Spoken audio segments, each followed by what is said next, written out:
I hope you're okay. Today I wanted to cover Candida overgrowth. Candida overgrowth is something that I see quite a lot in clinic. So I'm going to cover what is Candida, the sign of and symptoms of Candida, the risk factors for an overgrowth, and a little bit of a case study of that tells you the approach that I take when there's an overgrowth of Candida in my clients, in the clients that I see. So studies are showing that 50% of us have got Candida living in our gut as part of our normal commensal gut bacteria. And Candida is not a problem really when you have a strong and fully working functional immune system, when you've got a good abundance and a diversity of gut bacteria. It's a yeast-like fungus, but if for whatever reason, an infection, stress, your gut bacteria, your microbiome is affected, Candida can become pathogenic, and it's an opportunistic bacteria or fungus. So what happens is that when it takes over the terrain, it can irritate the gut lining, and it damages the cells of the walls, and it creates inflammation. And this inflammation eventually will lead to problem with the permeability of your intestinal lining, of your gut lining, what is commonly called leaky gut. And what happens is that when the cell of your cells open up, they let pass some food molecules, and some of the Candida. And as those enter the bloodstream, your immune system will react to something that shouldn't be there in the first place. And that creates further inflammation throughout your body, and that can lead to various food intolerances and other symptoms that I'll cover in a minute. A second thing is that Candida has got lovely byproducts that are quite toxic, and when they are released in the bloodstream due to the leaky gut again, they can create some very nasty symptoms with mental health and brain fog. So coming on to secondly to the common signs and symptoms. So because I'm deal with gut health a lot, I see a lot Candida overgrowth in relation to IBS symptoms such as bloating, diarrhea, constipation, and also acid reflux. So that would be one aspect. Secondly, it can affect your mental health again. So GABA, it can affect the GABA receptors in your body, and GABA is a neurotransmitter that is responsible for helping you to relax. So there's a lot of anxieties, there's depression. Also, Candida has been associated with schizophrenia, ADHD as well. Another thing would be feeling tired, really, really tired in the morning, lethargic, and again, this out of body experience. It's been linked with fibromyalgia and chronic fatigue. Soft sign that you may have a Candida overgrowth could be Candida in the mouth. It's Candida albicans. On your body, you can have some infection on your skin, and also athlete foot, or sometimes the nail of your feet can be affected. Candida finally can be associated with autoimmune disorders. Some of those would be multiple sclerosis, rheumatoid arthritis, lupus, and Hashimoto. Addressing the Candida is not going to resolve these autoimmune disorders, but it can help an awful lot with symptoms. So thirdly, risk factors. So Candida feeds on sugar. So a diet that is high in refined sugar, high in processed food, low in nutrients, low in fiber would definitely be a massive risk factor. Another one would be stress. Stress will deplete, as you all know by now, I suppose, your immune system. Cortisol will affect immunity. Protoporphyrin inhibitors. So what protoporphyrin inhibitors do is that they stop stomach acid to be produced by your stomach. The job of stomach acid is to digest your food, but also sterilize your food. So if you don't have that there, what that means is that it leaves you open and exposed to potential gut infections, and this gut infection will affect the terrain, will affect your microbiome, and again will kind of leave way for the opportunity for the Candida to grow bigger than what it should be, basically. And oral contraceptives and alcohol, high intake of alcohol, are also risk factor. So how do you diagnose Candida? So I do a lot of stool tests in clinic. And you can also do a urine test, and that's also in the stool test. You can see it in the stool, and there's a microscopic test that is being done, and we can see if there's yeast there.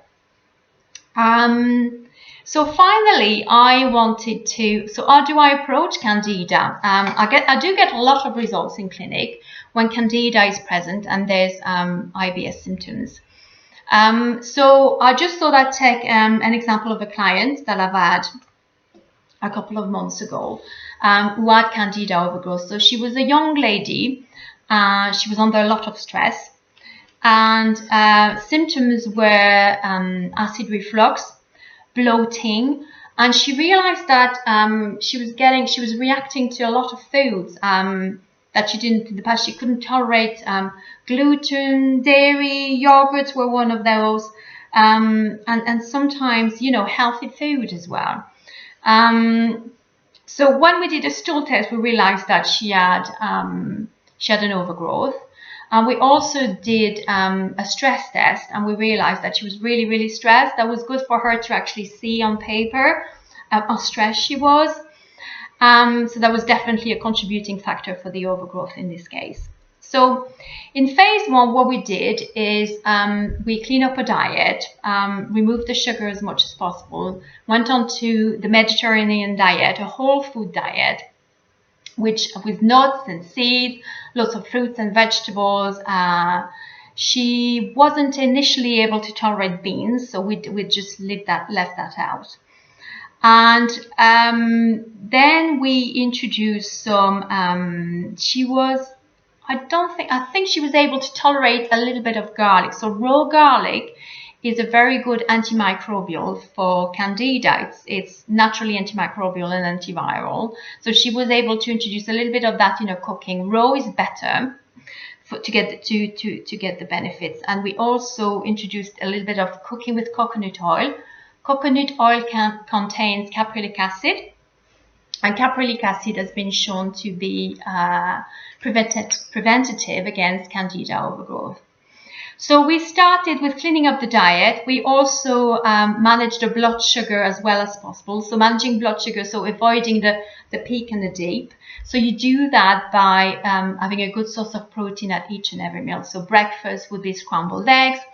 At lunchtime, you need to make sure you have chicken breast or beans if tolerated. That's a good source of protein. And dinner again, maybe fish, etc. And because what happens with Candida overgrowth in the past, the diet was quite restrictive, which was quite difficult for a lot of people to follow. But what we've realized is that Candida is quite clever, and when being starved of sugar, it actually will feed on protein. So you don't want to remove too much of that sugar so that the Candida doesn't start hiding in your body. But you do want to balance the blood sugar level for energy production, and it also balancing the blood sugar has also been shown to reduce the overgrowth of Candida. So in terms of the supplement, we introduce some antimicrobials. So often I use various antimicrobial, and you can rotate them. But we did that for 4 weeks, and it worked and I had some oregano, caprylic acid. I used a multi-microbial formula. with grapefruit seed extract, yeah, and garlic again in there. And then what I also did is I add some probiotics in there to support the immune system and make sure that a good gut bacteria were able to flourish again together with the diet.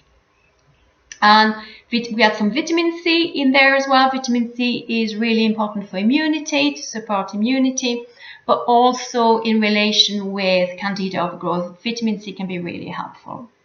So before I continue, these recommendations were really tailored to this client of mine.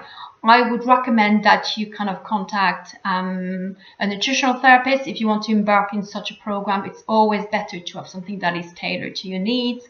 And also antimicrobial needs to be done for a certain period of time that can affect your good gut bacteria as well as your pathogenic bacteria. So you don't want to be doing that for too long of a period of time.